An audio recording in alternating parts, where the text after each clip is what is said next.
Esto es La Entrevista con Raúl Valladares.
La extraordinaria movilización de este 28 de junio, a 16 años del golpe de Estado, no es solo un acto de memoria, es una reafirmación, el rechazo profundo del pueblo al fraude, a la traición y al bipartidismo. Es un reconocimiento a la presidenta Xiomara Castro, es la resistencia que sigue en pie y es una prueba viva que nuestra candidata del Partido Libre, Rixi Moncada Godoy, está más fuerte que nunca y ganará las elecciones, escribió en su cuenta de Twitter el expresidente y asesor presidencial José Manuel Zelaya Rosales.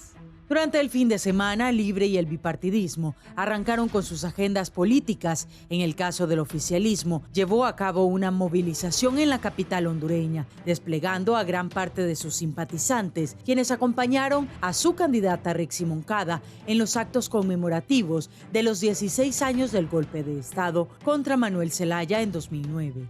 Moncada recordó el episodio y advierte al bipartidismo que conoce sus mañas y que no se dejarán meter los votos rurales, como lo hizo David Matamoros Batson en 2017. Y no le vamos a permitir que al estilo de David Matamoros Batson nos quieran imponer los votos rurales. Ya no sabemos ese jueguito. No le vamos a permitir que al estilo de David Matamoros Batson se bajen el sistema, lo voten y después nos digan que hay 5,000 actas que tienen que volver a contar. No les vamos a permitir que venga ningún gobierno extranjero a pararse a la par para funcionar como megáfono que les dice al oído qué es lo que deben hacer. Este pueblo del cacique Sicumba, de Morazán, de Lempira, está de pie para defender su nueva victoria. En el Partido Nacional señalan que Honduras no tendrá otra oportunidad y que es ahora o nunca para cambiar las dificultades que en la actualidad atraviesan miles de compatriotas. No hay fraude, no hay nada. Sí, solo es claro. Las consejeras, especialmente la presidenta Cosette López, Ana Paola Hall del Partido Liberal, están claras. Solo aplicaron el artículo 283, que es parte de la ley. Existe, es ley electoral, está en la Constitución. Óigame, eso no es fraude, aplicar la ley. Hacer que la ley se cumpla, eso es fraude. Yo no lo entiendo así. Cumpliendo la ley es como todos los hondureños nos vamos a sentir tranquilos de unas elecciones transparentes, justas, creíbles, donde se respete el voto de cada uno de nosotros los hondureños. Por su parte, Salvador Nasralla afirma que el Partido Liberal lidera la intención de votos por un margen de 10 puntos, señalando que Libre está reventado. En este momento tenemos una ventaja de 10 puntos. Hay 3 encuestas que coinciden con 10 puntos de ventaja. Si nosotros tenemos 30, el Partido Nacional tiene 20 y el Partido Libre tiene 7 puntos. Son distancias muy difíciles de contrarrestar. Entonces están realmente reventados. Y me siento muy contento de que nosotros vamos a ganar ampliamente las elecciones. No obstante, sectores lamentan que en la actualidad ninguno de los tres partidos favoritos tengan la capacidad de enviar un mensaje sin confrontación e impidiendo a los hondureños conocer cuáles son sus verdaderas propuestas. En las calles, una gran parte de la ciudadanía sostiene que todos los políticos son iguales, por lo que ahora la piensan dos veces para votar. Analistas señalan que en estos comicios el abstencionismo podría ser un factor importante ante la decepción que genera en el pueblo las promesas incumplidas.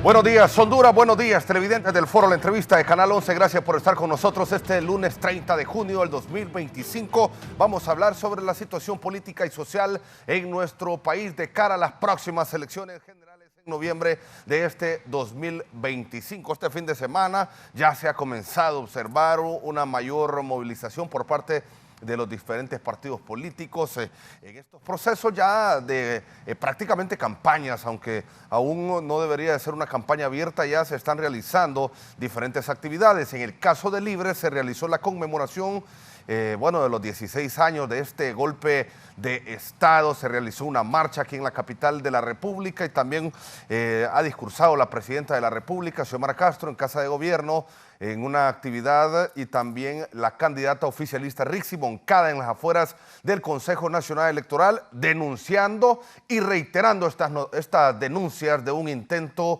de fraude por parte del Partido Nacional y el Partido Liberal en este proceso de elecciones generales. Importantes y distinguidos invitados esta mañana nos acompañan aquí en el Foro La Entrevista de Canal 11. En primera instancia, licenciado Eugenio Sosa, director del Instituto Nacional de Estadística. Buenos días. Buenos días, hombre. Un gusto estar en este programa. Gracias por la invitación y sobre todo con este par de amigos que nos conocemos de allá ratos y una amistad que nos trasciende a la misma política, ¿no? Licenciado Efraín Díaz Arribillaga, muy buenos días. Buenos días, gracias por invitar igual. Estar contento con Filadelfo y Eugenio, ¿no?, en este programa. Gracias. Sí, muchas gracias también al licenciado Filadelfo Martínez por acompañarnos esta mañana. Buenos días. Buen día, Fernando. Se luce la corbata italiana, ¿verdad? se vistió ahora, aprovechó el viaje al Vaticano, ¿verdad? ¿Ah, sí? Un placer estar con dos buenos amigos en este programa. Bueno, muchas gracias, licenciado. Bueno, en primera instancia, licenciado Eugenio Sosa, esta actividad de Libre, ¿cómo mira el panorama político, este discurso de Rixi Moncada fuerte, reiterando estas denuncias en contra del que llaman bipartidismo, lo interno del Consejo Nacional Electoral de cara a las elecciones?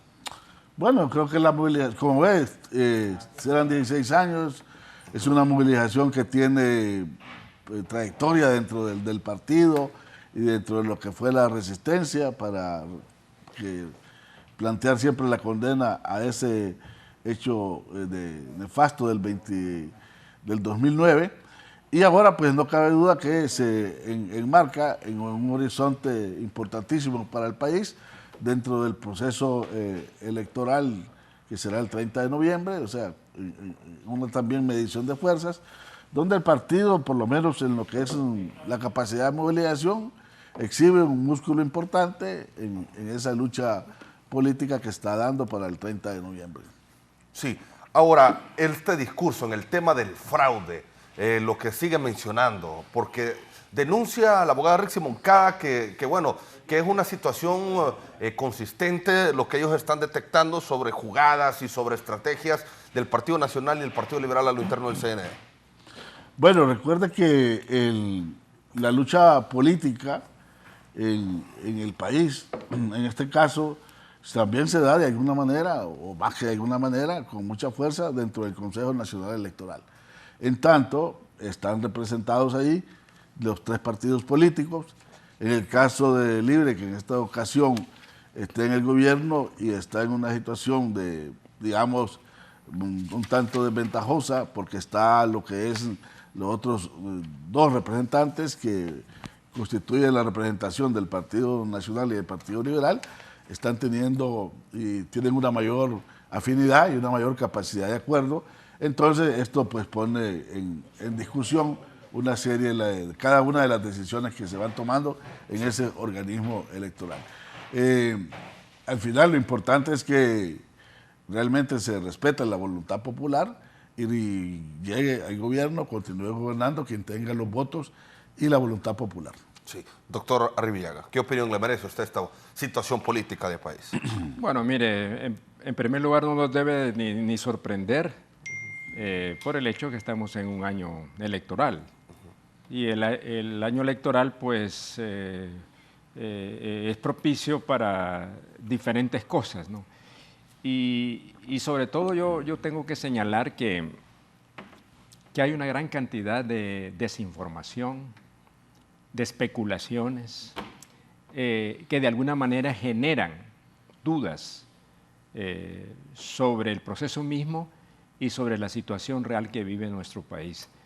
Yo creo que eso es lo más perjudicial y eso es permanentemente, y debo decirlo, que aunque estoy en un medio de comunicación, amigo, pero hay realmente una campaña persistente, permanente, de desinformación para el país. Yo digo que eso en el año electoral viene a generar, digamos, un ambiente de incertidumbre, de pesimismo, de temores, y eso es lo que creo que está pesando mucho en lo que pasa, digamos, en el país. Así es que creo que eso, y eso no es porque ahora es solamente el año electoral, eso se ha venido haciendo desde el comienzo del gobierno de doña Xiomara Castro. Y eso me parece que no necesariamente perjudica, digamos, al gobierno de doña Xiomara Castro, sino que hace al país. Yo digo, y esto lo vuelvo a decir, y lo he dicho en otros espacios, que lo que se fomenta es la cultura del fracaso como nación. Y eso me parece que es totalmente negativo desde diferentes puntos de vista. Entonces, eso sí lo quiero decir porque eso es lo que se escucha constantemente, digamos, en el país, a unos niveles, además, a unos niveles tan bajos, sobre todo de estas llamadas redes sociales que ahora, pues, se filtra tantas informaciones al respecto. Sobre las elecciones, bueno, como bien decía Eugenio, creo que compartimos la misma opinión.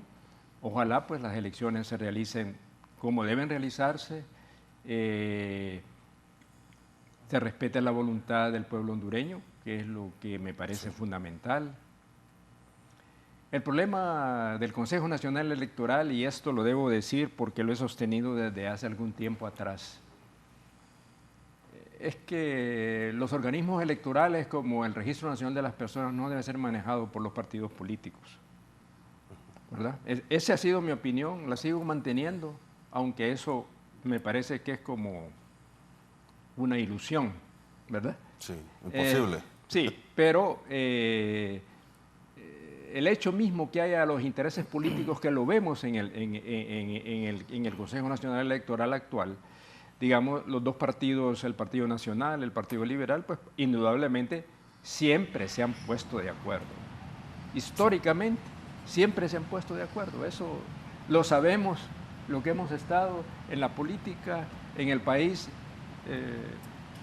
ellos llegan a acuerdos porque de alguna manera u otra ellos han sido parte de la historia, para bien o para mal, de Honduras. Y realmente lo que está en juego actualmente en el país, para mí, y quiero decirlo de esta manera, si bien el gobierno de Libre puede adolecer de muchos errores que existen, los han existido, no, eso no se pueden decir, pero también puedo decir de que con todo y esto es una transición de un pasado que ya lo conocemos, todo lo que ha significado esto, bueno, incluyendo este tema del golpe de Estado que vino a ser como un punto de inflexión, ¿no? Sí.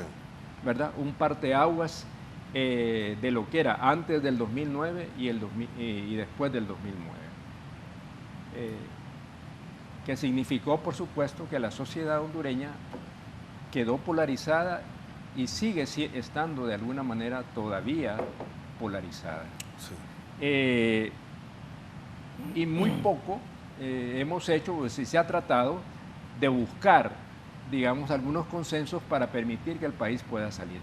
Y usted ve lo que sucede en el Congreso Nacional, la incapacidad de poder llegar a consenso o no querer llegar a consenso.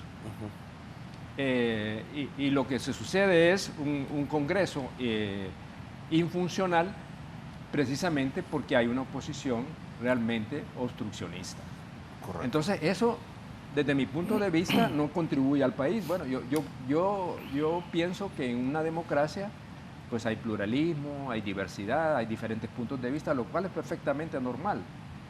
Pero creo que hay momentos en que hay que deponer los intereses particulares en función del bien común, en el fin de la nación. Por ejemplo, un instrumento como la Ley de Justicia Tributaria, que es un mecanismo importante, quizás el más importante que Honduras tiene en materia fiscal, desde la aprobación del impuesto sobre la renta, creo que fue en 1949, para lograr, digamos, un sistema tributario mucho más equitativo, mucho más justo, pues ha sido difícilmente aprobado por razones que nadie lo desconocemos, pero pues, se puede entrever de que están los intereses de distinta naturaleza para que eso no se dé. Eso solo es un ejemplo de otras muchas cosas. Entonces yo pienso que yo tengo la confianza de que el proceso electoral se va a realizar bien. El Consejo Nacional Electoral, después de las experiencias de las elecciones primarias, tiene que asumir con toda propiedad, con la seriedad del caso, y pienso que sí lo van a hacer. Este tema del fraude, pues, está ahí flotando. Creo que las intenciones, por lo menos en lo que yo he sabido, de que se crea una comisión para que revise después de haber tenido los resultados, si eso es así, pues me parece que está totalmente fuera de lugar e introduce elementos de subjetividad que me parece que es lo que la candidata Rixi Moncada ha planteado. O sea, esos elementos de subjetividad que pueden empañar el proceso y dejarlo en duda respecto a cuáles son las intenciones. Así es que eso es lo que yo puedo decir. Las cosas, y con esto termino, las cosas en el país tienen que verse en un balance. O sea, cuando muchos dicen, bueno, es que la candidata del oficialismo va a verse perjudicada por el desgaste del gobierno de doña Xiomara Castro, lo cual puede ser un elemento a considerar, no digo que eso no pueda ser, pero creo que lo que hace falta realmente es poder analizar un balance del gobierno actual en función de que hay cosas positivas que se han logrado hacer y hay otras que definitivamente no, ¿verdad? Entonces, pero el balance yo creo que al final, desde mi perspectiva, es mucho más importante. Y lo que se va a definir en noviembre es si continuamos con un proceso todavía incipiente de transformación del país o volvemos al pasado. Eso es lo que se va a jugar ahí. Y me parece que los hondureños tenemos que poner con atención de que eso es lo que se juega, digamos, en las elecciones de noviembre de este año. Sí, licenciado Filadelfo Martínez, ¿usted cómo ve el panorama político en nuestro país y también lo manifestado por los panelistas? Yo ando en la búsqueda de la esperanza y en ese caminar allá por la colonia Sosa es que me encuentro una colonia que se llama La Esperanza. Fuera de eso todavía no. Y cerca de la Sosa. Y cerca de la Sosa, ¿verdad? Encuentro la esperanza y es importante, sobre todo en este discurso que viene de muchos líderes de la iglesia. Los seres humanos no podemos vivir sin el sueño de que las cosas puedan cambiar, ¿verdad? En esa esperanza. Y yo en ese sentido, pues sí, soy pesimista porque creo que estas elecciones de una u otra manera, y me cuesta decirlo porque creo en los procesos electorales, creo que es importante que tengamos procesos electorales, y una gran ventaja que tiene Honduras es esto, ¿verdad? Porque las elecciones son la oportunidad para todo esto que los amigos acaban de mencionar, pero también es una oportunidad para el elector, ¿verdad? Para evaluar y decidir, muchas veces desinformado, ¿verdad? Pero ahora, el 9 de marzo, la ciudadanía demostró que tiene capacidad para poder discernir, y eso es importante. Yo quiero ratificar, en esa búsqueda de esperanza, el pueblo hondureño ha demostrado una pasión por la democracia, ha demostrado una vocación pacífica, ¿verdad? Por ejemplo, en toda la historia que nosotros hemos tenido. Son las élites, son estas élites las que han secuestrado el país y que no han logrado construir un proyecto de nación realmente que nos permita a todos tener esa esperanza, ¿verdad? Entonces, yo creo que hay 3 partidos y los 3 partidos tienen posibilidades tanto de ganar como de hacer fraude, vamos, para ser objetivos, ¿verdad? Los 3 tienen esas posibilidades porque hay cosas que no han cambiado de la política, ¿verdad? Acaba de decir Efraín, eso no debe estar en manos de los partidos políticos el sistema de registro de las personas, ¿verdad? Pero tampoco la idea era que en el Consejo Nacional Electoral hubiera un reparto así bien práctico de los partidos para poder decidir conforme a los intereses de los partidos. Eso termina afectando a los propios partidos, a los propios. Yo he puesto el ejemplo del caso de la candidata del Partido Libertad y Refundación, que en las elecciones internas, en su doble condición de secretaria de Estado y a la vez de candidata, pues ese incidente del mal manejo de la logística de las urnas, la principal afectada fue ella, porque ella de una u otra manera era la jefa de las Fuerzas Armadas. Es decir, cuando los legisladores pensaron en que un candidato debe renunciar a un cargo, es precisamente para protegerlo. Muchas veces la ley está construida para protegerse. Entonces, yo creo que lo que ha habido es que los políticos, una vez que están en el gobierno, se olvidan que la ley está para protegerlos a ellos. Inclusive, un buen amigo me dijo el otro día, y me gustó esta frase, dice, mira, cuando uno está en el gobierno, tiene un montón de amigos y un montón de enemigos. Y cuando dejas el gobierno, se te van los amigos, pero quedan los enemigos, dice. Entonces yo creo que hay que pensar en eso, ¿verdad? Yo, por ejemplo, le tengo un gran cariño a Eugenio y a mí me gustaría que en algún momento de su vida Eugenio va a dejar de ser funcionario, como lo es ahora Efraín. Efraín fue secretario de Estado, su secretario de Estado fue, y ahí está tranquilo, porque actuó conforme lo que dice la ley y aquí está una persona que todos queremos, que todos respetamos, y a mí me gustaría también, ¿verdad? Y me gustaría que todos los funcionarios públicos tuvieran esa suerte. Hay una especie de debilidad institucional que permite que ciertos funcionarios se equivoquen, abusen, y eso afecta al gobierno en general. Yo creo que, y sobre todo porque es difuso, pero el discurso de la refundación del país sigue siendo un discurso válido, porque Honduras hay que refundarla. Pero para mí la gran frustración es que, estando libre en el poder, el discurso se diluye. Se diluye y vamos, por favor, el discurso del golpe de Estado es legítimo. En tanto, si hay algo por lo que tenemos esta relación, es porque estamos en contra de los golpes de Estado, la violación de la ley. Es un grave error ese golpe de Estado 2009, sobre todo porque los afectados fueron los que dieron el golpe de Estado. Ahí están, que no hayan cómo volver.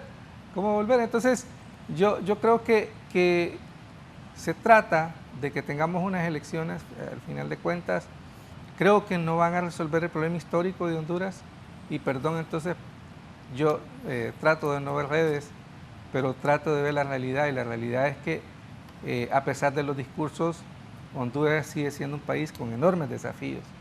Y el liderazgo político que ahora está en el gobierno no ha estado a la altura de las circunstancias. Y hay que decirlo. Yo creo que necesitan escuchar. Y tienen todo el derecho de querer ganar las elecciones. Pero en el marco de la democracia, las elecciones se ganan cuando se demuestra que hay capacidad, que hay voluntad. Ojalá, porque la transición es ir de un lugar a otro. Y yo todavía no sé hacia dónde vamos. Si el país está atrapado en la violencia, por ejemplo, el narcotráfico sigue siendo una realidad dura, a mí me da tristeza.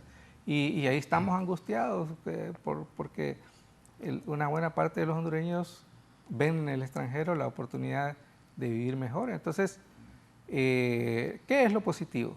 Lo positivo es que vamos a tener elecciones. El gran reto es que estas elecciones sean pacíficas, que se respete la voluntad popular. Yo creo que eso es importante. Y yo digo, porque en esto, que gane el que tenga mejores condiciones para ganar. Y el partido de gobierno no deja de tenerla, ¿no? En tanto tiene una estructura, como se dice, vigorosa, que solo da el estar en el gobierno. Sí, perfecto. Licenciado Eugenio, ¿qué opinión le merece? Bueno, mira, hay varios puntos en los que coincidimos, y coincidimos no de ahora, y hay otros puntos que me parece que son más específicos de esta coyuntura, que probablemente no, pues ahí tenemos algunos matices y diferencias. Por ejemplo, yo creo que los que estamos acá, los tres por diferentes senderos, y por algunos por los mismos senderos también, nos encontramos, pues sí, siempre aspiramos a una claridad de un proyecto de nación, de un proyecto de país, hacia dónde llevar los grandes desafíos de búsqueda de solución de Honduras. El otro día, precisamente, le comentaba al amigo Efraín que me gustó un evento que organizó Finanzas con el BID, donde se planteó un tema no nuevo, pero no totalmente nuevo, pero sí interesante, de enfrentar los grandes problemas del país, que tiene que ver con temas de regiones, de los corredores del desarrollo, etcétera, para enfrentar el gran problema de la economía nacional y de las condiciones de vida de la gente, ¿no? El otro tema, una mayor calidad y profundización de la democracia. Y dentro de eso, claro, hemos sido partidarios de organismos electorales, con la independencia total y la separación total. Pero la misma engranaje del sistema de partidos, estuve participando en unos análisis y estudios de cómo se condicionan los sistemas electorales y los sistemas de partidos. Y también hay suficiente evidencia que los sistemas de partidos marcan a los sistemas electorales. Entonces, a pesar de algunos intentos que se hicieron legales, ese hecho de que los partidos dejaran este organismo totalmente separado de ellos, hasta ahora no ha sido posible. Y desde que era eso, por lo menos en la época de la transición, de la época de la búsqueda del retorno, que se le llama retorno a la democracia, con los enormes problemas que tenía la democracia, de la forma de democracia que nosotros retornamos, que estaba muy distante también de ser una democracia bastante con la suficiente democratización, pero ahí teníamos el Tribunal Nacional Electoral, si no me equivoco, ¿no? Sí. Donde era incluso un poco más perverso, porque tenían un representante de los partidos políticos y luego los otros representantes se complementaban con la Corte Suprema de Justicia, que normalmente era afín al oficialismo, y terminaba en una desventaja. De hecho, si no me equivoco, los partidos que emergieron y que intentaron competir con el bipartidismo nacional liberal, tuvieron toda una época en que estaban totalmente al margen de ese organismo electoral y sin ninguna posibilidad de avanzar. Creo que así estuvo el PINO, creo que estuvo la ADC y sé que así estuvo la Unificación Democrática. Y esa misma receta le aplicaron a Libre cuando Libre surge. Y lo mantuvieron, a pesar de haber surgido con toda la posibilidad de ganar, lo mantuvieron en 2 periodos electorales totalmente fuera de la participación electoral, en el 2013 y en el 2017. Logra realmente tener otras posibilidades de opción de ganar hasta que después de una serie de elementos que se dan ahí en el Congreso, finalmente es imposible seguirlo dejando fuera por alguna razón y logra entrar y termina, sigue la continuidad, entonces, y esta es una realidad hoy por hoy, quizás a muchos nos gustaría que fuera diferente, pero es una realidad donde están los partidos políticos y por lo tanto el Consejo Nacional Electoral se convierte y es un escenario de lucha política electoral, de disputa por quién está en el gobierno, y si no, miremos cómo la consecuencia de estar fuera para un partido que tiene posibilidades de ganar, lo que pasó en el 2017. ¿Sí? En el 2017, si Libertad y Refundación hubiera estado adentro de ese organismo electoral, probablemente no hubiera sido tan fácil que el vanguardismo montara el fraude que hizo, que además tuvo consecuencias humanas profundas, por lo que no podemos olvidar que ese fraude tuvo un costo de una vida, de más de más de 23, y algunos dicen que hasta 30 en otros registros, pero supongamos que el dato oficial de Naciones Unidas a través de la Corte Interamericana de Derechos Humanos. Entonces ahí está esta situación. Ahora, en este momento de esta lucha política, yo ahí coincido con Efraín que hay una serie de elementos pendientes y por eso se le llamó de transición, de alguna manera, pendientes en muchos sentidos de que hay que hacer en el país y que si no se ha avanzado en todos ellos, se han dado pasos en algunos y se le llama que todo esto de por qué no se ha hecho es la pregunta y la verdad que ha sido, es muy complejo realmente, requiere mucho trabajo y quizás más tiempo avanzar en cambiar el país en varios temas. Entonces, en este momento, Libertad y Refundación, desde mi opinión y por la cual sigo con el gobierno, representa la diferencia en varios aspectos de tener una propuesta, ideas y proyectos de los más cercanos a los sectores populares. Esa es mi opinión y yo vengo de una relación con muchos de los sectores populares y creo que varios de los que todavía están ahí en esas luchas así lo ven también. Entonces ese es uno de los temas. Entonces, ¿qué pasa con el fraude?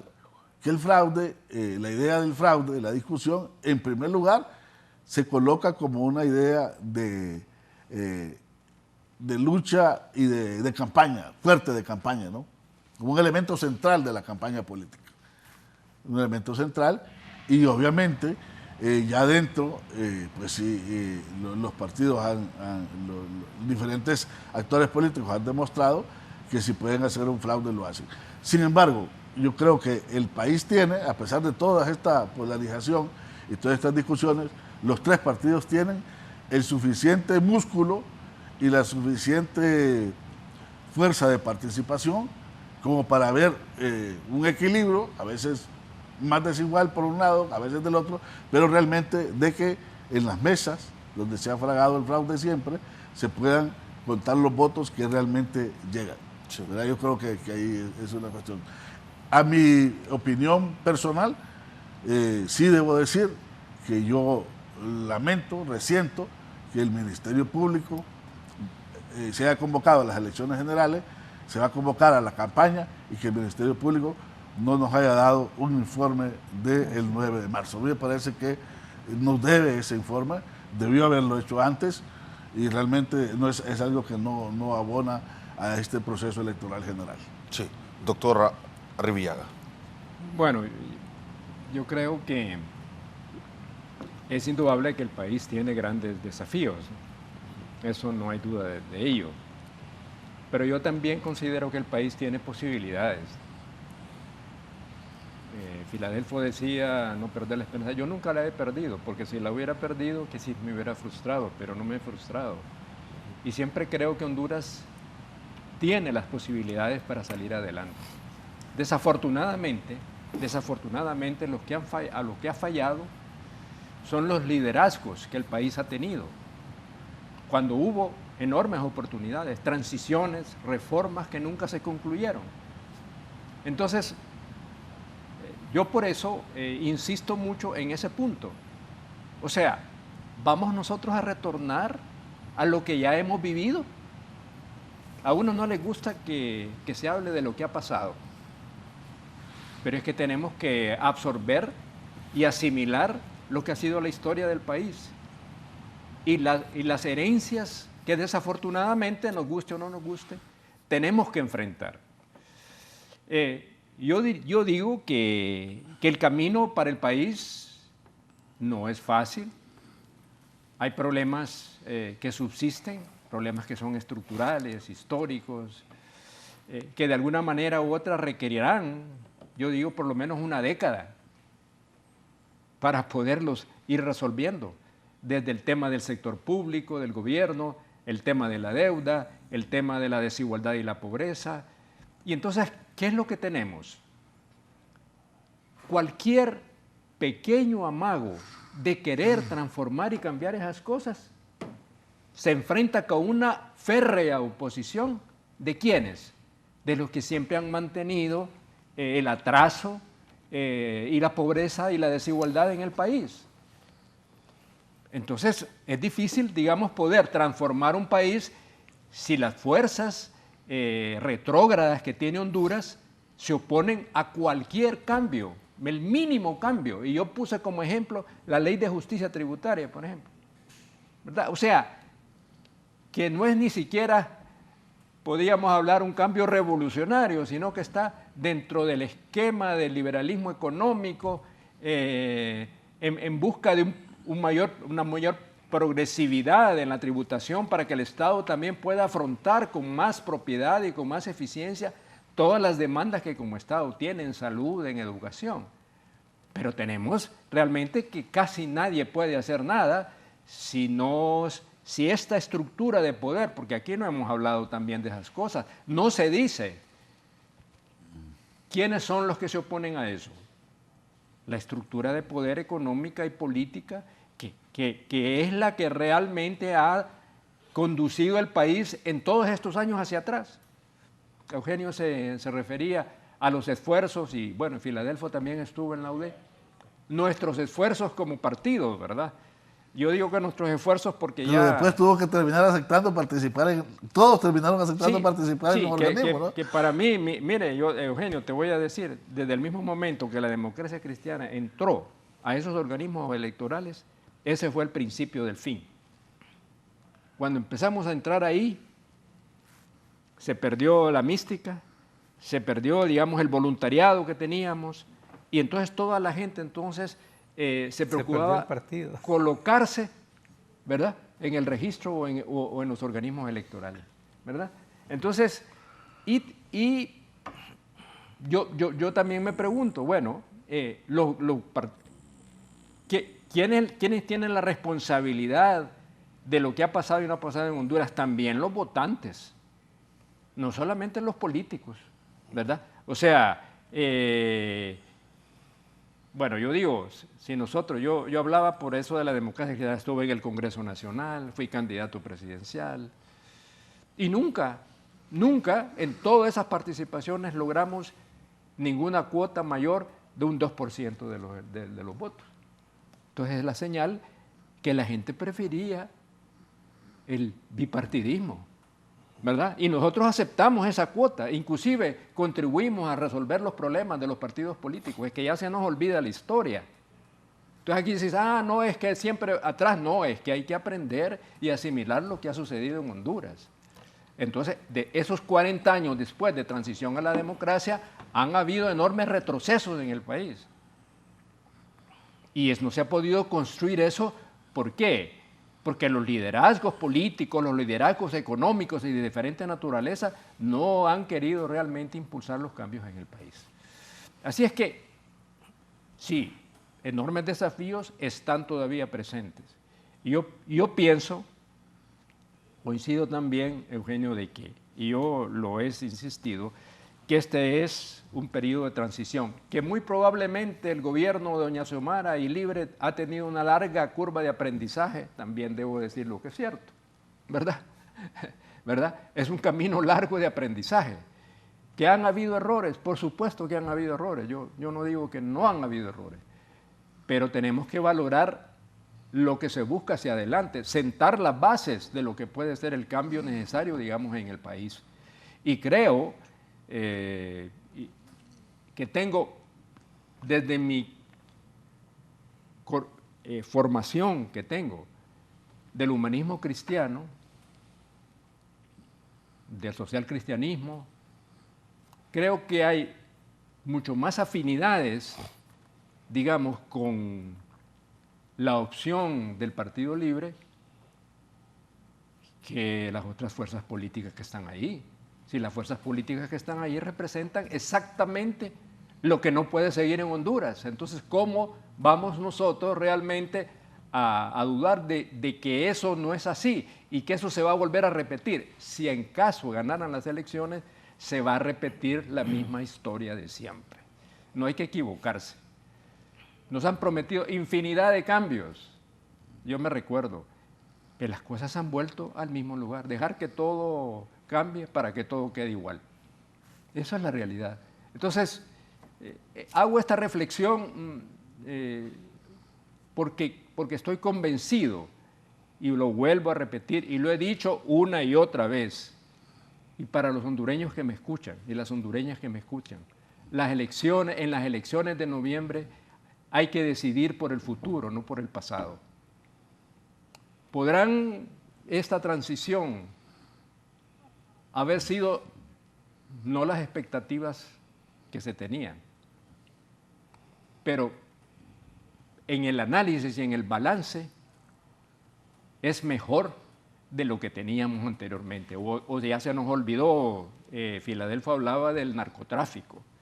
Bueno, pero esta estructura de narcotráfico fue instaurada por más de 40 años y se profundizó en los últimos 12 años. O ya se nos olvidó eso. O los que hablan ahora de democracia no fueron los que atentaron contra la democracia y quisieron el rompimiento constitucional. Yo les hago la pregunta. Hay que analizar el pasado y hay que analizarlo con objetividad y eso, y ver los hechos tales como están. Ahora, que el país requiere un cambio, yo creo que eso es necesario. Y eso hay que continuarlo, sentar las bases de ese cambio que sí han empezado a sentarse, quizás no como debía haber sido, indudablemente que sí, posiblemente había mucho más expectativas sobre eso, pero hay veces que también las situaciones, por ejemplo, dicen, ¿por qué se quejan? Bueno, porque realmente la estructura del sector público y del gobierno estaba totalmente debilitada.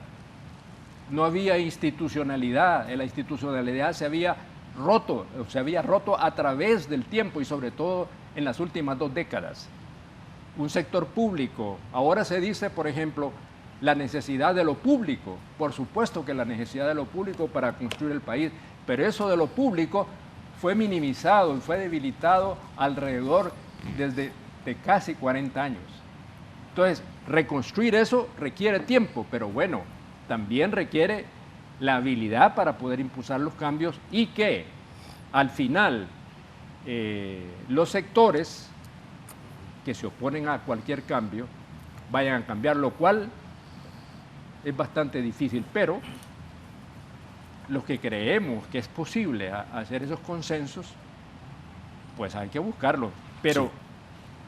Mire, Fernando, aquí la historia de los diálogos y los consensos ha sido siempre un fracaso, porque aquí no estamos acostumbrados ni tenemos la cultura democrática para poder realmente lograr consensos sobre los puntos básicos, aunque sea de coincidencia, porque nadie está dispuesto a ceder ni un centímetro para poder llegar a algunos acuerdos. Sí. Entonces, eso creo que nos debe llamar la atención, digamos, para que realmente el país pueda enrumbarse en otro camino. y romper el pesimismo, el sentido de fracaso de que como nación tenemos. Siempre, y con esto termino, ¿sabe qué me duele mucho? Que todo el tiempo martillando que somos el peor país, que somos esto y lo otro. Yo no encuentro, digamos, ningún mexicano que hable mal de su país. ¿Y sabe quiénes son los principales detractores de Honduras?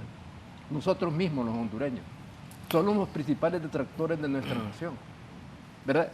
Con eso quiere decir que Honduras no tenga problemas, claro que los tiene, pero hay cosas buenas que como nación tenemos, posibilidades que tenemos, potencialidades que como nación tenemos. Y yo creo que hacia ahí tenemos que enrumbarnos de esfuerzos para transformar el país que queremos. Sí. Licenciado Filadelfo, comentarios al respecto de lo que se ha comentado aquí esta mañana, pero también cómo mira usted las fuerzas políticas.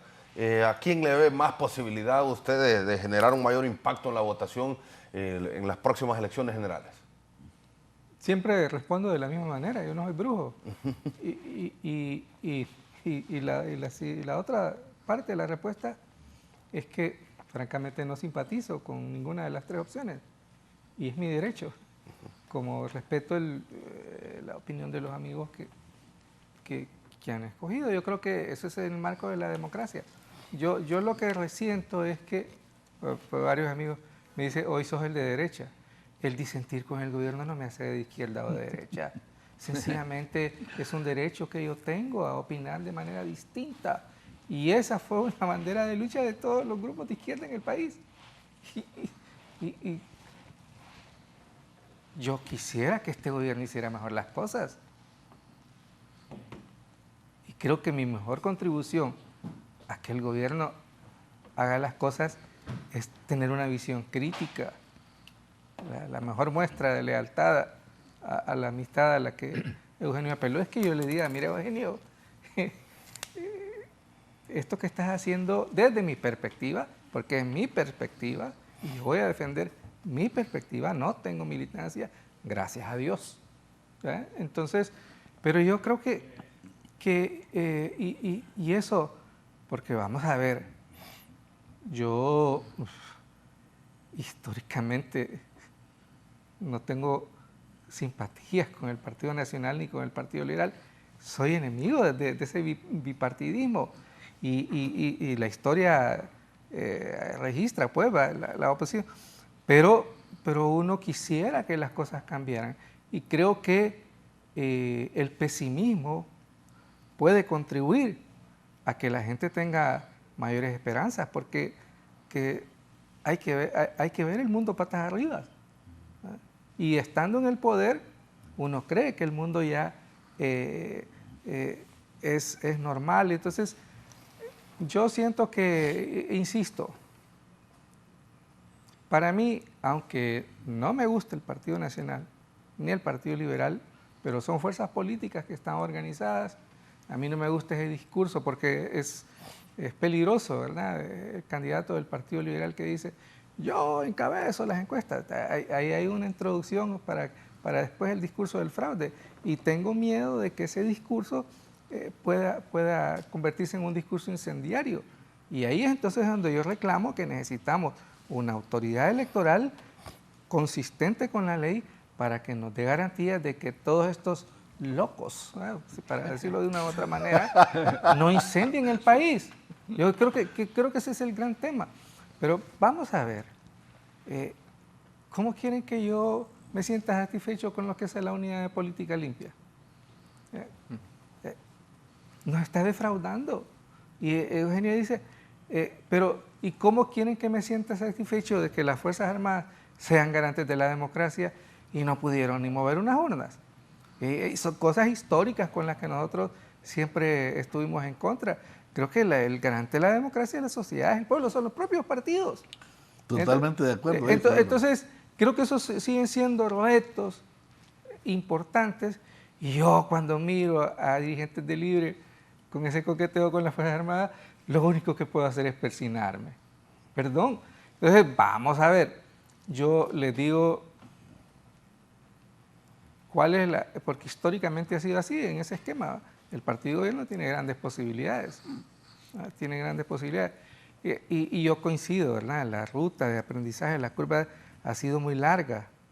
Y ahí eso me ha obligado a cuestionar, porque tuvimos ese discurso de darle oportunidad a los jóvenes, pero muchos jóvenes se les dio la oportunidad y nos defraudaron.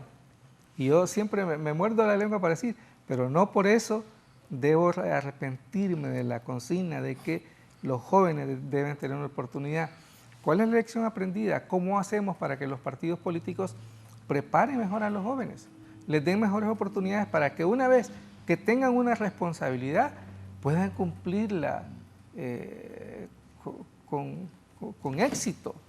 Con éxito. Yo he conversado con unos dos que me sorprende de cómo han crecido en estos 3 años, ¿verdad? Porque sí hay, pero también me sorprende otros que yo esperaba que crecieran y dan pena. Perdón que se los diga de esa manera. Entonces, yo creo que sí, porque los problemas históricos pasan por estos acuerdos de los que Efraín hablaba, pero también los acuerdos produjeron rutas. Ahí hay documentos, muchas cosas que hay que hacer, no hay que inventarlas, ya están como escritos, incluso algunas cosas. Pero el partido de gobierno entonces ahora tiene que asumir la voluntad de cómo construirla. Yo les digo, sí, yo estoy de acuerdo con la justicia tributaria. Gracias a Dios ya estoy en la edad de jubilación, pero mientras trabajé, pagar impuestos para uno, nosotros somos los que pagamos los impuestos, no son las grandes empresas. De acuerdo. Y cómo no quiero que eso ocurra, porque es terrible, y uno paga los impuestos, y cuando uno llega a la edad de jubilarse, el Estado no te devuelve nada, te hace a un lado. Entonces creo que son temas trascendentales, pero también se empieza. Yo creo que hay que refundar el país, pero también hay que administrar de mejor manera la cosa pública. Y ahí Libre tiene una gran deuda con todos nosotros. Pero le ve posibilidad a Libre de generar... Es que no quiero decir, porque no soy brujo. Yo creo que los 3 tienen posibilidades. Sí. En ese sentido, va a ganar el que tenga, ¿qué es lo que te dice la historia? El que tenga una mejor estructura, el que tenga un mejor planteamiento de campaña. Eso está ahí, pues, esos son elementos. Pero yo no quiero convertirme en un vocero de uno u otro proyecto político. Creo que se necesitan voces, aunque seamos minoría, pero la minoría somos necesarios, que critiquen a todos. Y yo lo asumo, sí, con todos los costos que eso tiene. Sí, licenciado Eugenio, ¿usted cómo mira a estos candidatos de la oposición? ¿O están seguros desde Libre que van a ganar las elecciones? No, mire, yo creo que hay una lucha abierta. Hay 3 fuerzas políticas relevantes. Yo creo que realmente nadie se cree cuando, por ejemplo, el candidato del Partido Liberal dice que Partido Libre como que tiene cero, ¿no? Como casi que no existiera, ¿no? O sea, hay una serie de construcciones artificiales que aunque usted las diga, ni se las cree usted, ni se las cree la gente, ni se las va a creer el pueblo. Usted lo que tiene aquí son 3 fuerzas que tienen un caudal electoral que ya lo dijo las primarias, que es relevante. O sea, usted no puede, salvo que ya nos digamos que entonces que esas cifras del Consejo Nacional Electoral, solo porque el Consejo Nacional Electoral tiene una serie de dificultades de funcionamiento interno, también son mentiras y que todas son fraudes. Entonces llega usted un momento que si parte de que nada de lo que está planteado ahí como supuestos hechos, como informes oficiales y de todas las fuerzas políticas, entonces solo lo que me dan a mí es lo correcto y lo de aquel no sirve y lo del otro no sirve, que ese es el discurso del candidato del Partido Liberal. Solo los votos que yo saqué son los válidos, los otros son de fraude. No, usted tiene que tener cierta seriedad.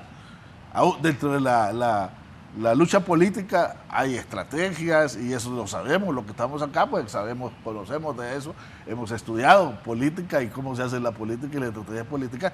Hay campañas y las campañas son precisamente buscar posicionarse, pero también hay niveles básicos de límites y de seriedad de cómo se plantan los candidatos también, ¿verdad? Ese es un punto. Entonces, ¿cómo las miro yo?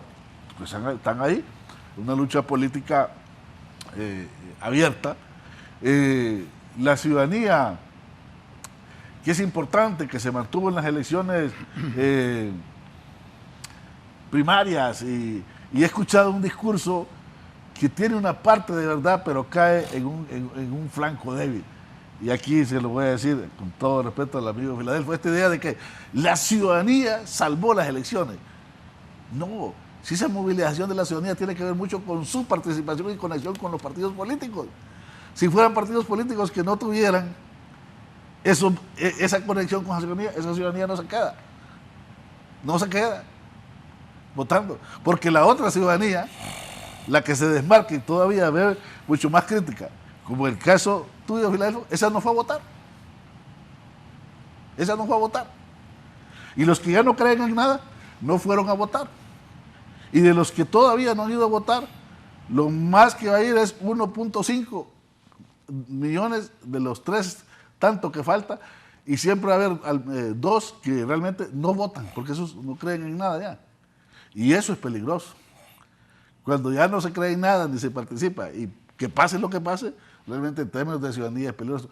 Entonces, estas apologías a la ciudadanía hay que tener cierto nivel crítico, porque no por ser ciudadanía es que tiene todo el comportamiento realmente real. Y ahí Efraín tenía una de las críticas, dice, bueno, ¿dónde están los niveles de responsabilidad?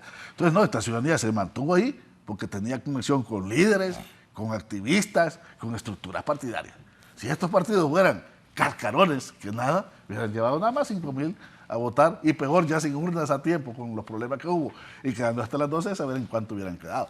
Entonces, ahí cuesta reconocer, pero buenos o malos, o no nos guste, usted tiene ahí a 3 partidos políticos con capacidad de movilización electoral.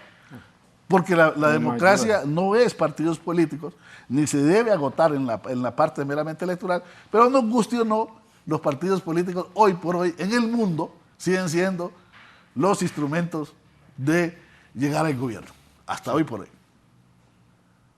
Todos condenados, todos llevados al ranking de la peor confianza, sí, en el piso, en la lona, pero el día de las elecciones, son los que participan, son los que ganan, ojalá siempre con votos, como lo dijo muy bien Filadelfo, pero finalmente ahí están estos instrumentos. Entonces, dentro de esto, estimado Fernando, usted tiene ahí a 3 fuerzas. Ahora,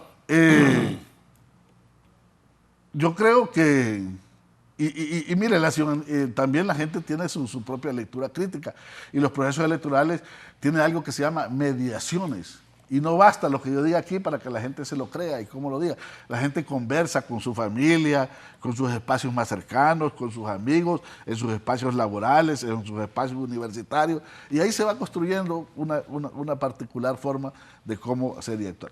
Yo de lo que estoy convencido, y ahí sí coincido plenamente con Efraín, es que, bueno, primero reconocer que dentro de esa contienda, Libertad y Refundación tiene su vigorosidad, tiene su músculo, y si creyera que ya ganó, pues todo el mundo debería sentarse y esperar que el 30 de noviembre, y ahí va a ver qué tal le va a ir. No, sí, está en una lucha política, y en una lucha política hay competencia, y hay competencia. Yo creo que estamos en un proceso electoral donde hay competencia política. Donde no hay competencia política es cuando usted tiene solo un partido político y los otros prácticamente no existen. Pero que hay competencia política, con una serie de problemas.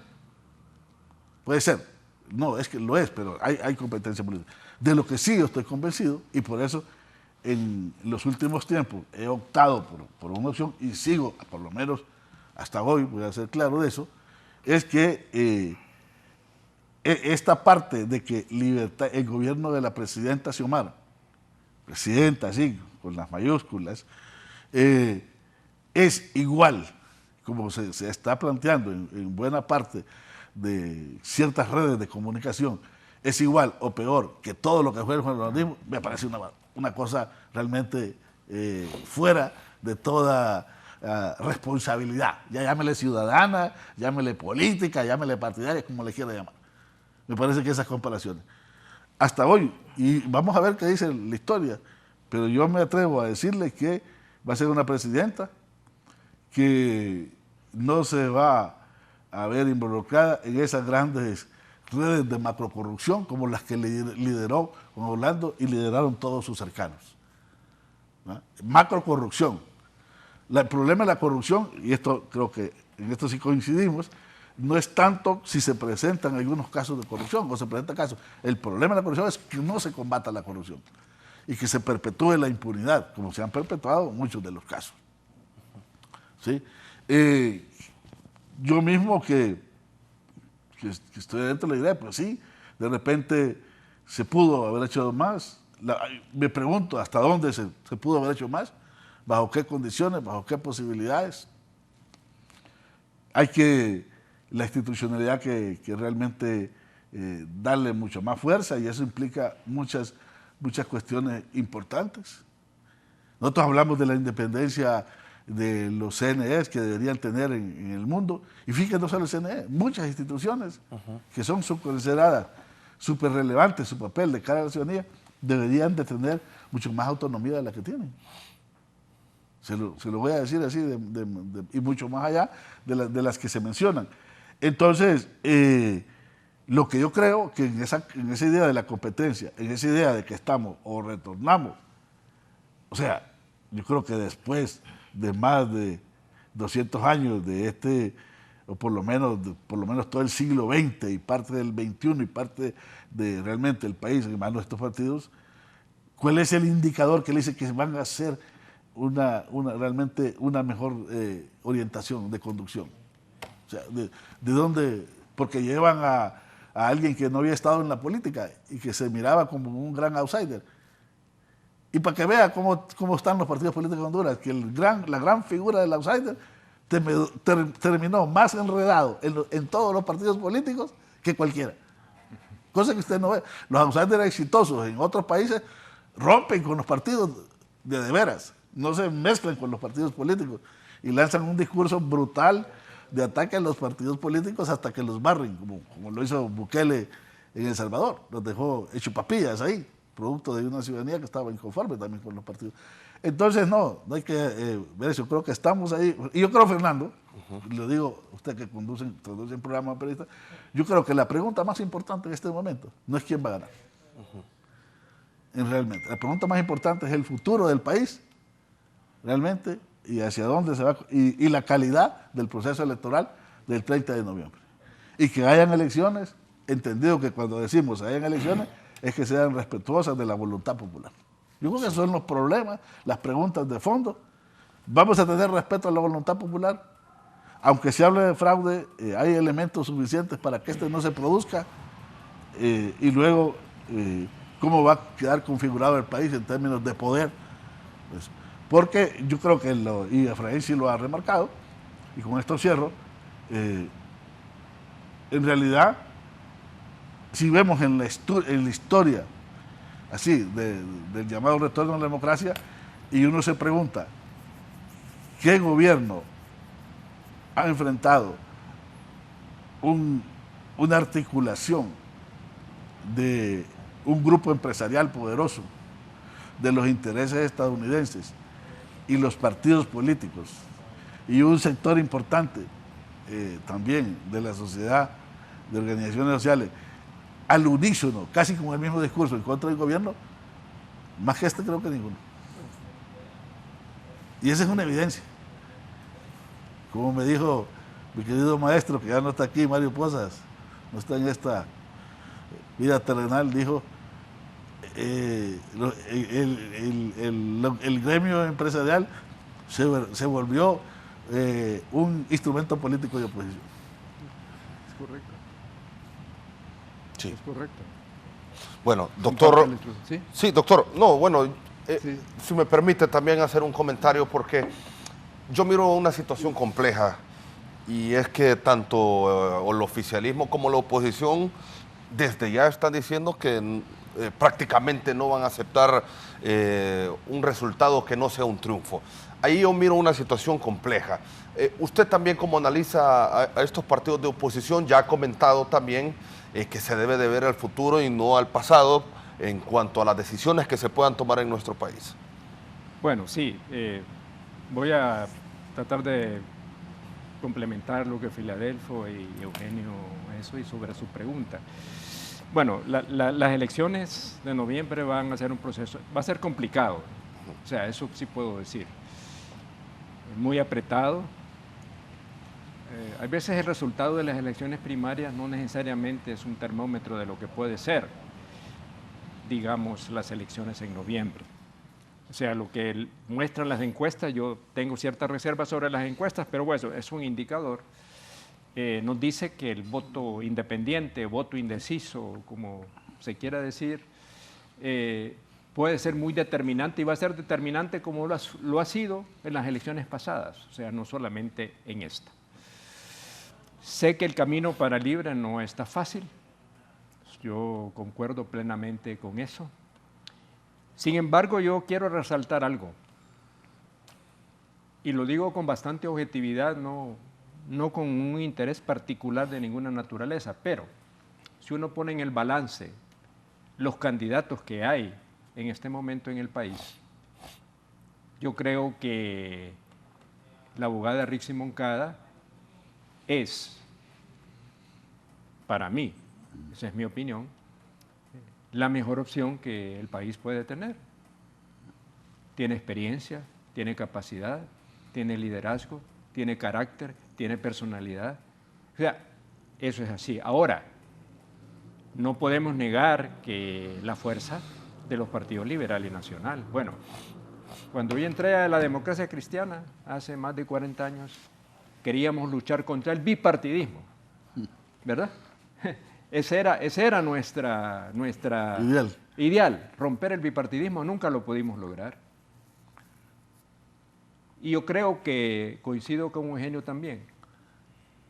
Debemos reconocer que el gran mérito de Libre es que pudo no romper el bipartidismo, ¿verdad? Porque el bipartidismo sigue vivo, no está muerto, sigue vivo, pero se presentaron en la opción frente a ese bipartidismo en este momento. Y eso es como yo lo veo, así lo analizo. Indudablemente, no podemos negar las falencias que han habido, pero igual también coincido con ese análisis que decía Eugenio. Por ejemplo, una política exterior con dignidad, con soberanía, creo que es un paso importante. O sea, quien no lo puede decir, si contra eso luchamos, pues. O sea, cuando yo llego al Congreso en el 82, era un gobierno sometido a la política exterior norteamericana en Honduras. Ahí no se hizo nada. Desaparecidos. No existían. La contra no existía. La presencia, nada existía y todo estaba ahí. Ahora, yo creo que se ha mantenido una posición muy difícil en un país excesivamente dependiente de los Estados Unidos. Y no solamente dependiente desde el punto de vista económico, sino que mental, cultural, una mentalidad todavía colonial. Pero no ves lo que proponen los candidatos. Pues sí. Lastimosamente es yo digo que es una vergüenza. De este partido que usted formó parte, ¿no? Sí, no, es una vergüenza que a nombre de la democracia cristiana se presente un proyecto como el que se está presentando. Mejor deberían de cambiarle el nombre al partido, ¿verdad? O sea, yo no puedo aceptar eso, se lo digo sinceramente, bueno, aunque yo ya no estoy ahí, pero me parece que utilizar eso cuando ha sido una trayectoria es un insulto precisamente a esos mártires que se celebraron los 50 años, que son los mártires de los Horcones. Eso yo se los quiero decir con bastante propiedad, en ese caso particular. Pero volviendo a lo otro, yo sí pienso que el país está en un momento crucial.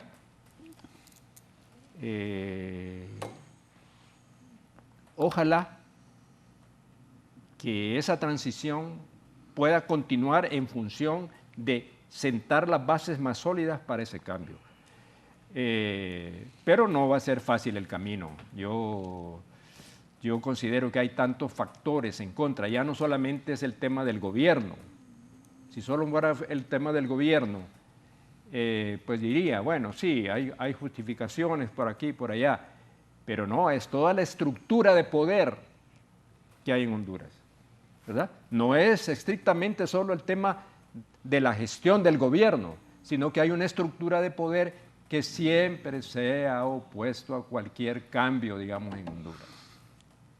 Eso yo lo tengo claro, definitivamente.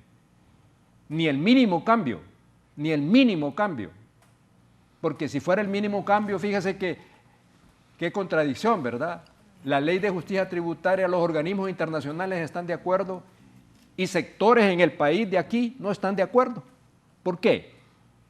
Porque están en juego privilegios, exoneraciones. Los grandes ganadores del modelo neoliberal son precisamente los que no quieren que haya ningún cambio en Honduras. Entonces, eso retar esa estructura de poder es complicado. Y no es que no se quiere hacer, el problema es que usted no puede realmente desde el gobierno, tiene que tener también cierto pragmatismo político, porque de otra manera lo que pasó en el 2009 no se ha podido repetir porque hay una fuerza política, ¿verdad?, lo suficientemente capaz de movilizarse. Pero los mismos que estaban y dieron el golpe en el 2009 están vivos, presentes, actuando en este momento también. O sea, eso no hay que olvidarlo, no hay que olvidarlo. Y por eso, aunque a una gente no le gusta, a ciertos sectores claro que no le gusta, pero no podemos olvidar, o como podríamos, ¿podemos olvidar los desaparecidos? No. Pero que nos sirva de lección para el futuro. Sí. ¿Verdad? Ahí es donde creo yo que es la visión para mí esperanzadora de que Honduras sí tiene una posibilidad. Yo le he dicho aquí con bastante claridad, porque sí creo que es de esa manera. Digo, y con esto termino, yo visualizo el Partido Libre, que no estoy en el Partido Libre, como el Frente Amplio en Uruguay, como la Concentración en Chile, donde confluyen las fuerzas del progresismo, como dice Gabriel Boric, el presidente del Chile. Boris. Sí. Gabriel Boric.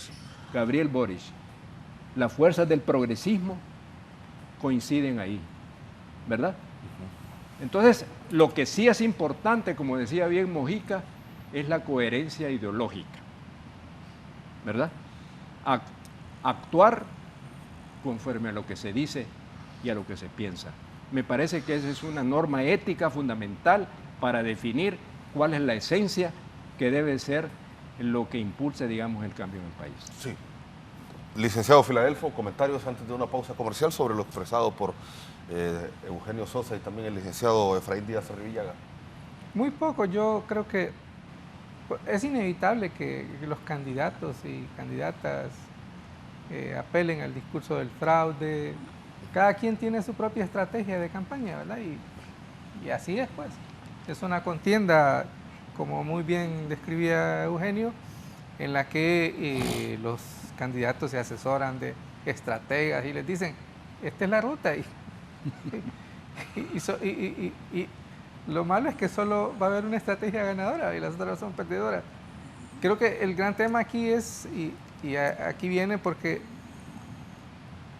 por supuesto, con todo lo que nos quejamos de los partidos, es mejor tener partidos políticos que están dominados por estructuras criminales, ¿verdad?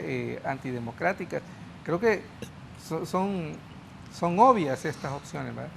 Y luego, a mi entender, hay una parte de la ciudadanía que tiene preferencias políticas, pero en mi caso, por ejemplo, yo no tengo una clara preferencia política, pero me considero un actor político que juega, pues. Es decir, el que yo diga, el que no simpatizo con otro, no deja de ser una contribución a que estos candidatos se revisen, pues. Yo creo que se trata nosotros de respetamos lo que tú piensas, Sí, o sea, sí, eso tienes que tener claro, pues. Y se trata de eso, que uno, yo he insistido, mira, lo que yo puedo hacer es decirte, mira, por ahí no vas, porque todos necesitamos un gobierno fuerte en el mejor sentido de la palabra. Que la fortaleza es la capacidad de la institución de resolver los problemas cotidianos de la gente, al final de cuentas. Yo estoy de acuerdo con una ley de justicia tributaria, pero creo que el gran reto es que los funcionarios públicos utilicen bien los recursos públicos. Pero le hago una pregunta, Filadelfo. Usted está de acuerdo, pero ¿por qué no se aprueba, pues? O sea, si es bueno para la sociedad, entonces, ¿por qué no se aprueba? ¿Por qué la oposición está en contra de eso? No, es porque tenemos un Congreso malo. Todo el Congreso es malo. Perdón. Tenemos un Congreso que no juega a esto. Y entonces ahí es donde yo, porque, y hablando de fraudes, todos estamos de acuerdo que quién gana para la candidata de alcalde, quién gana la presidencia, pero por favor, ¿verdad? ¿Quién decide que queda de diputado o no? No es precisamente el elector. Ahí todos los entes electorales tienen una gran deuda con nosotros, porque ese Congreso se integra fraudulentamente. Entonces, estoy de acuerdo. Entonces vayamos a decir, perdón, y no es porque usted acá, yo lo he dicho, ya hace como, ¿cuánto? Tres décadas que estuve en el Congreso, pero añoramos diputados que realmente legislen, ¿verdad? Pero lo que tenemos ahora en todos los partidos son diputados que andan repartiendo bonos, hombre, eso es una vergüenza. Y entonces, ¿cómo quieren que yo se sienta esperanza con esto? Porque la mayoría de los diputados que se quieren reelegir lo están haciendo de la misma manera que lo hacen estos del bipartidismo. Ahí yo no veo diferencia entre las candidaturas de Libre y el Partido Nacional y el Partido Liberal, perdonen si se lo digo de esta manera. Y es el gran reto, porque los aspirantes a cargo de elección popular de Libre deberían de actuar de manera distinta para que podamos tener esperanza. Yo creo que se trata de eso. Y entonces hay una ciudadanía que tiene simpatías políticas y yo recalco esa ciudadanía, porque muchos votantes que sí se mantuvieron ahí precisamente por los partidos, pero hay otra ciudadanía que también estuvo vigilante de ese proceso. Y esa es la diversidad de la ciudadanía. Y está la otra ciudadanía, la que no le interesa. La que no, y es porque, y ahí viene, y yo creo que es importante ponerlo en esto porque ese es el gran fracaso de los partidos que no han logrado recuperar el papel yo siempre lo digo, no es la política, y de hecho no son políticos. Muchos de los que están en el Congreso ahí, porque para mí no son diputados, no son políticos, son cualquier cosa menos políticos. Y están ahí gracias al fraude, gracias a la manipulación de la ley, gracias al uso indebido de los recursos públicos. Y eso hay que decirlo, porque eso debe cambiar, porque mientras no cambie, vamos a seguir soñando.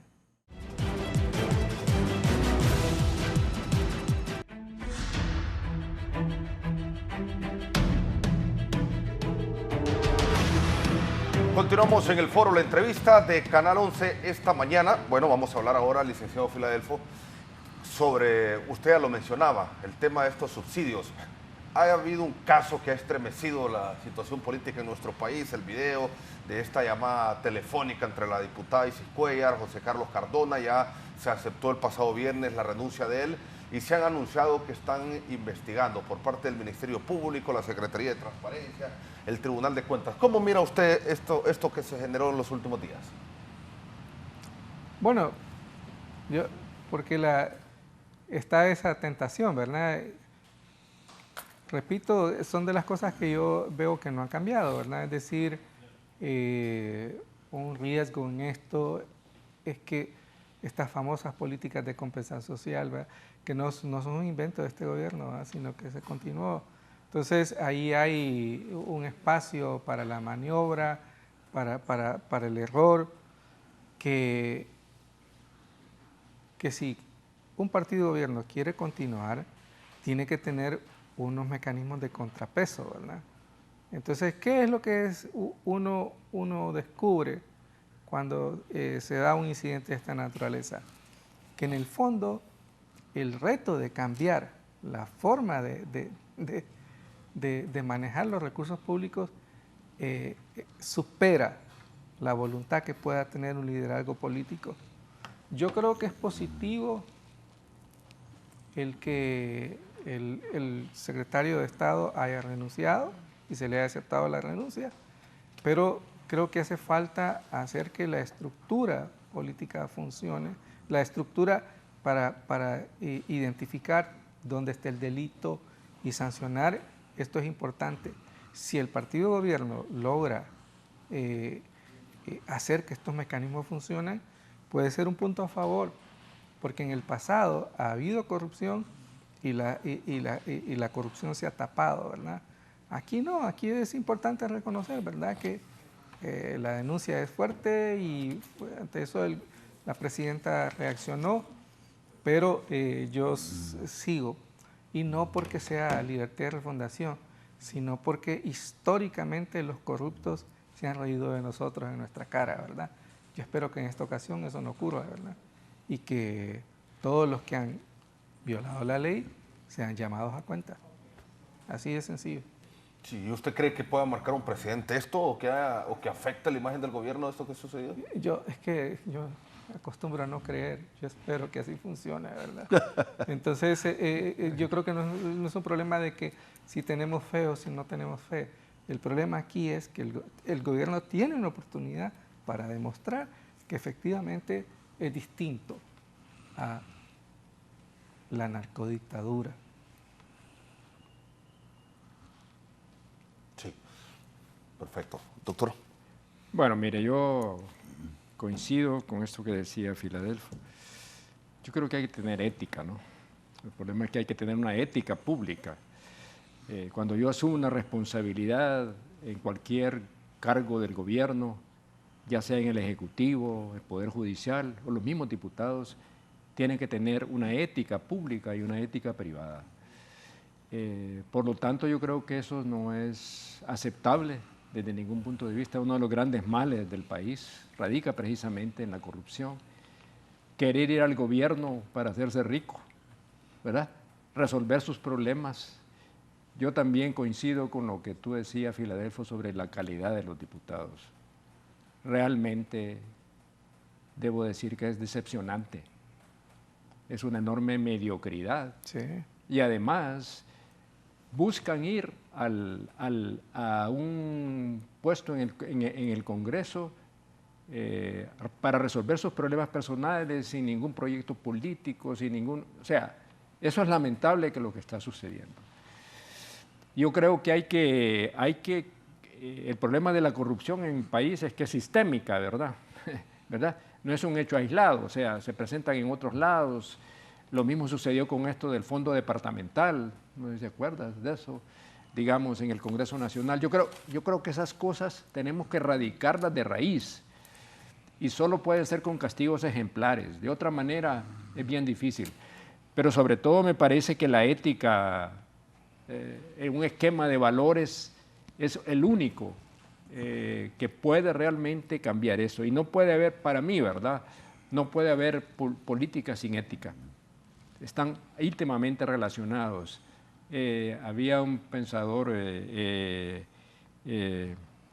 francés, Charles Péguy, que decía, la revolución será moral o no será. Eso es lo que prácticamente decía y me parece que eso es lo que tiene que ser así.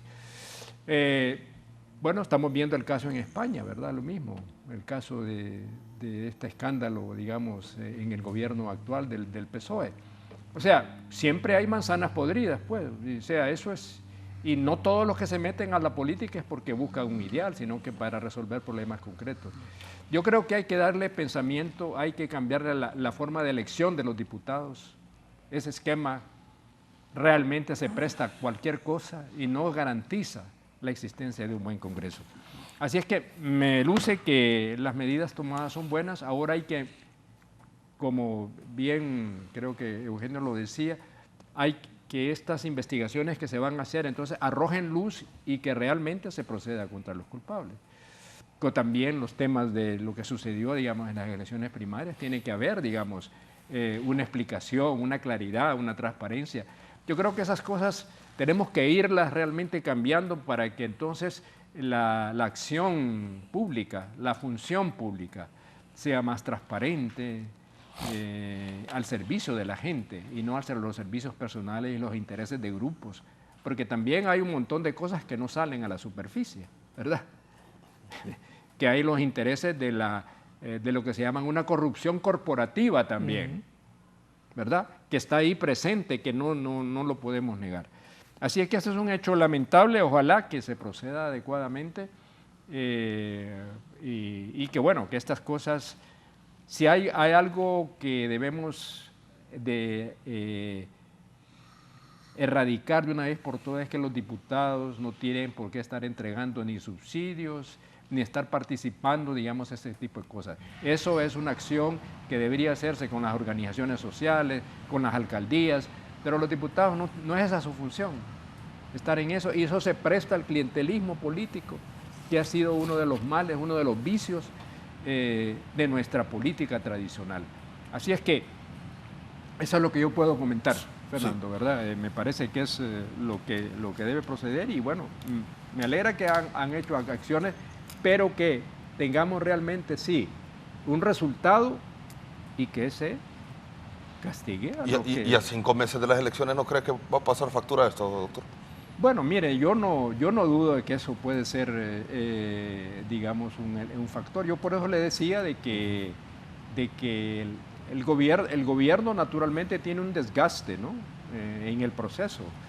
Estas cosas vienen a generar un problema, pero el problema es que eso no es un hecho de alguna gente dentro del partido, no es que es una acción ni de gobierno ni de la presidenta, ¿verdad? Yo creo que eso hay que deslindarlo con bastante claridad, y yo creo que ella ha venido actuando, digamos, de manera correcta y las decisiones que ha tomado, pero por supuesto, claro, usted sabe que está en los medios que esa es una noticia que genera, pues claro, no deja de ser un problema, sí. Pero yo creo que si se actúa correctamente y se hace, yo creo que puede balancear, pero no, indudablemente no puedo negar que sí hace un daño. Sí, porque también se habla que son más de 70 diputados los que han distribuido este dinero del Fondo Social, bueno, que son 6.5 millones anuales. Y lo que, bueno, la percepción de las personas es que con ese pisto hacen campaña política. Pues lo que pasa es que en este caso Isis Cuellar y José Carlos Cardona se evidenció en un video. Bueno, como dicen, posiblemente es la punta del iceberg, ¿verdad? Sí. ¿Verdad? Es decir, ahí a ver que otro, inclusive no solamente del Libre puede haber. Sí, sí, ¿verdad? correcto. Entonces, o sea, tenemos que diferenciar que esa es como una especie de una cultura, sí, ¿verdad? En la política hondureña que hay que erradicar de una vez por todas. O sea, esos vicios que han sido históricos también y que ya no pueden continuar. Si queremos construir un país distinto, esas cosas tenemos que erradicarlas de raíz. Y yo creo que no se puede seguir utilizando los recursos que son para la gente. Por eso es que digo yo, los diputados no tienen por qué estar metidos en eso. Sí.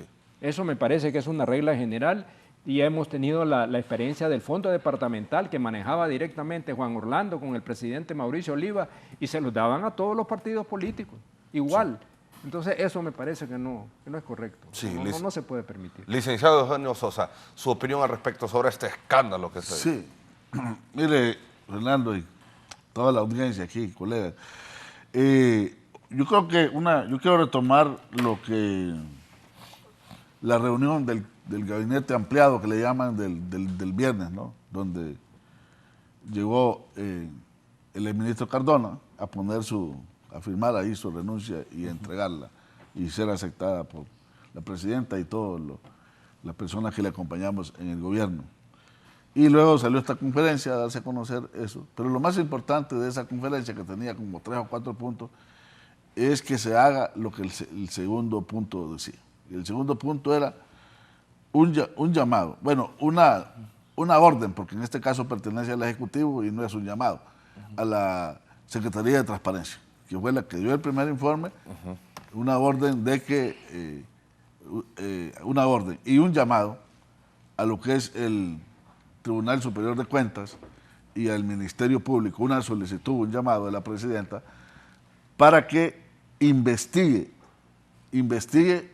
obviamente la punta de entrada, el canal de entrada, es lo que se conoce como el caso del departamento de Copán, o el caso Cardona Cuellar, si quiere ponerle algún tipo de nombre, pero que sobre todo se investigara todos los fondos Edesol. Todos los fondos Edesol. Y de los, ya van 3 años y medio, de todo el gobierno de la gestión de la presidenta Xiomara. Entonces, si el problema, creo que no sé si lo había dicho acá, pero como varias gente que trabaja en los temas anticorrupción dicen, el problema no es que en una sociedad se presenten algunos casos de corrupción. El problema es que esto se vuelve sistémico cuando no hay ningún tipo de castigo. Y lo que hay es una plena impunidad. Ahí también quedó claro, y así lo afirmó él mismo, el ministro Cardona, que él procede a defenderse de manera personal, fuera del cargo, ante los organismos y ponerse a la orden de los organismos de investigación. Él sabe su situación, él la conoce, él la vivió y pues tiene que hacer. Pero lo importante es que el ministerio y estos organismos actúen, porque no basta con que él diga que se pone las órdenes de estos organismos y estos organismos no hacen nada. Lo otro, creo yo que nos hemos centrado en el caso de lo que es, nos hemos centrado en el caso de Cardona, pero no cabe duda que es lo que está pasando y va a pasar con la diputada Cuellar, es importantísimo. Sí. Es importantísimo porque de ahí emana toda esta situación que involucra, que tiene que ver un funcionario del Ejecutivo, pero también muchos otros, y no funcionarios nombrados, sino cargos de elección popular que tienen un vínculo directo de mandato con el pueblo, que es quien los ha elegido.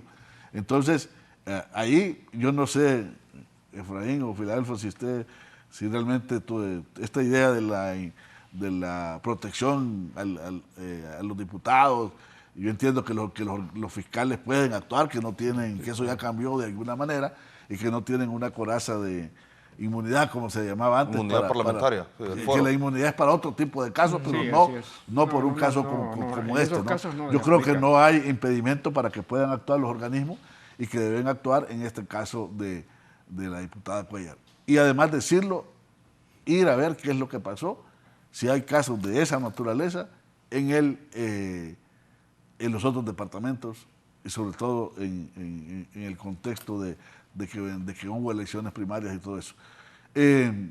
Factura electoral, yo creo que si las cosas se quieren ver como que no pasó nada, sí, puede pasar, pero si se hace lo que debe de hacerse, yo creo que podría tener una repercusión, si la tiene mucho menor o no tenerla, pero es importante que eso.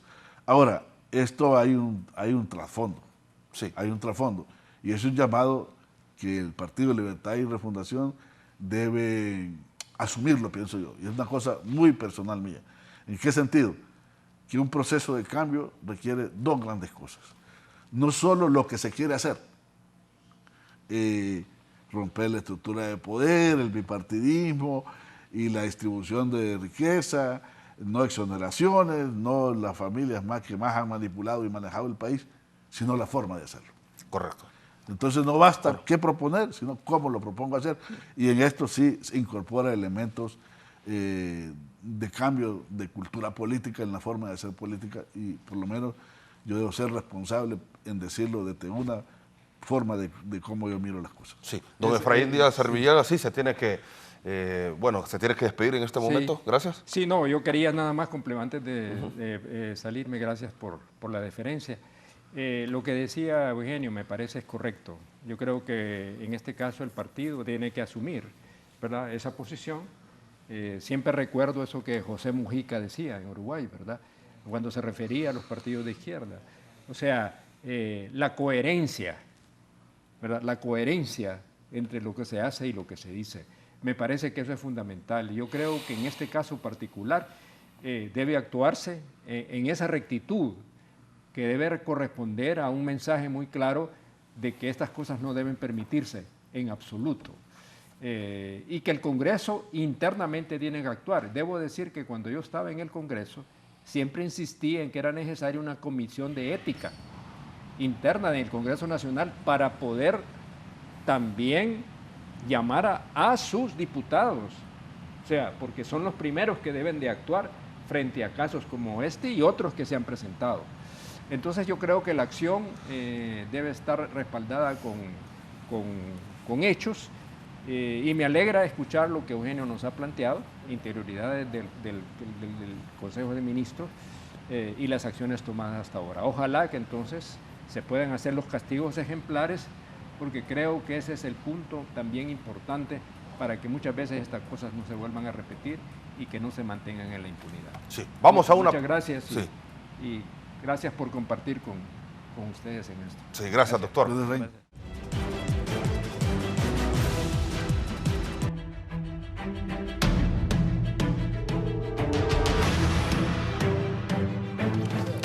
Bueno, ya nos quedan 10 minutos de programa. Licenciado Filadelfo Martínez, las condiciones técnicas electorales en las que se encuentra actualmente el Consejo Nacional Electoral, ¿cómo las ve usted luego de estos problemas que hubo entre Marlon Ochoa, entre las consejeras, por esta verificación manual que va a tener el TREP antes de que se divulguen estos resultados preliminares?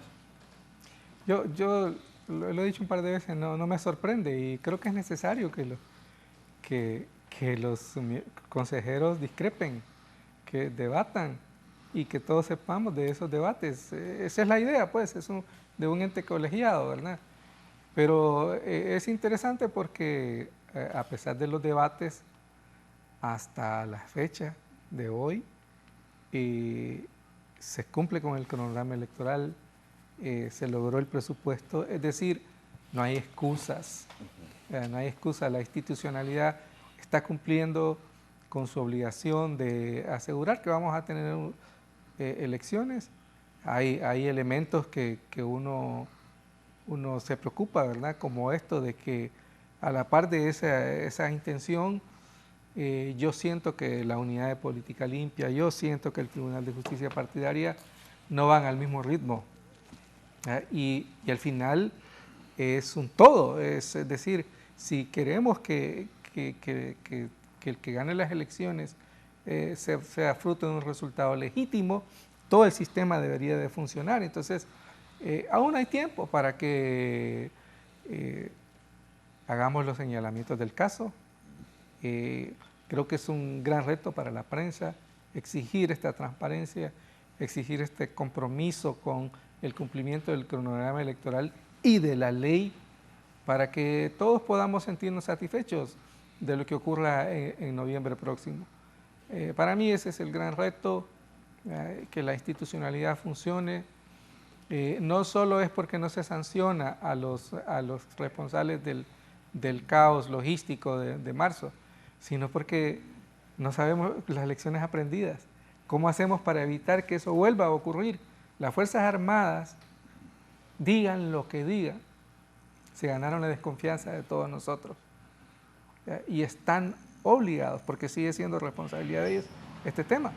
Entonces, están obligados a demostrarnos fehacientemente que eso no va a ocurrir en noviembre próximo, por el bien del país.